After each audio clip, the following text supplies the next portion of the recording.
The main duty of the Toastmaster of the day is to act as a genial host and conduct the entire program, including introducing the participants.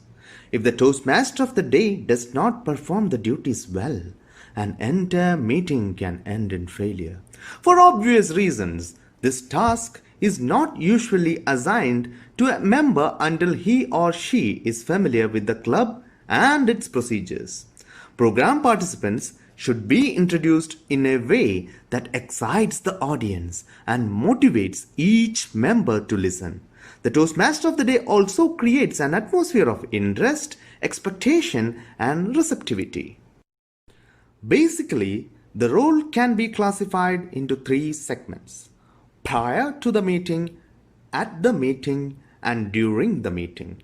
The responsibility prior to the meeting is the most important one, and the general trend is that it happens to be the burden of the Vice President Education, which is not the way it should be done.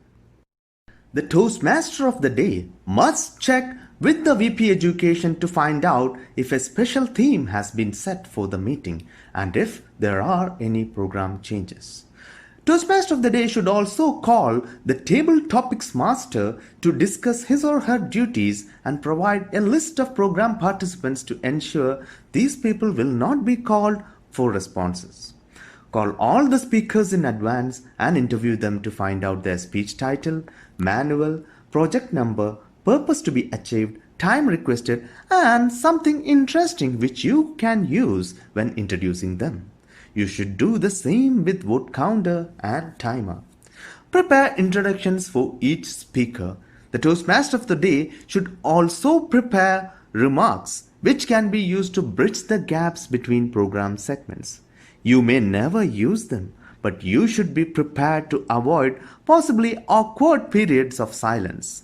Remember that performing as Toastmaster of the day is one of the most valuable experiences in your club work. The assignment requires careful preparation in order to have a smoothly run meeting. You should also call the General Evaluator to confirm the assignment. The General Evaluator has certain responsibilities too. He or she should assign and call the members of the evaluation team, speech evaluators, table topics evaluator, grammarian and word master, R counter, timer, etc., and remind them of their responsibilities. The General Evaluator should then confirm the list with the Toastmaster of the day and be prepared for doing the general evaluation of the meeting. Now let us move on to the responsibilities at the meeting. You should arrive early in order to finish any last minute details and check with the speakers for any last minute changes. Sit near the front of the room and have your speakers do likewise for quick and easy access to the lectern. For the current scenario, that is for the virtual meetings, you should arrive before time, check with the Sergeant-at-Arms if all presentations are ready, and if possible, try a trial and error. Make sure that there are minimum 3 co-hosts to control the meeting, and each co-host should be equipped with all the presentations. You should be one of the co-hosts so that you can act as the backup if anything goes wrong during the meeting. During the meeting, preside with sincerity, energy, and decisiveness. Take your audience on a pleasant journey and make them feel that all is well. Always lead the applause before and after every session. Remain standing near the lectern after your introduction until the speaker has acknowledged you and assumed control of the meeting. Then be seated. Introduce the table topic master and the general evaluator as you would do for any speaker.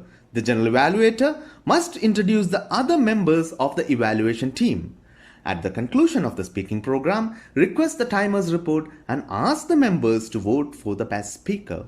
If the general evaluator or the TT master forgets to call for the timer's report and voting, then you should do it. While votes are being tallied, invite comments from guests.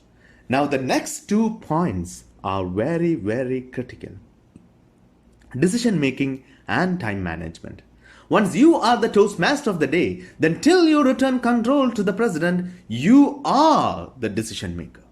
If you want to take any proactive changes in the agenda, you can very well do it. And if some session exceeds the expected time limit, you have all the liberty to instruct your TT master to reduce the number of speakers or skip any session if necessary. Beginning and ending the meeting on time should be given the utmost priority. The final responsibility of the Toastmaster of the day is to conduct the award ceremony. Once that is done, then all you have to do is reintroduce the president to return control of the meeting. Whatever role you do it with responsibility, passion, and planning. A great man, Winston Churchill, once said, "The price of greatness is responsibility."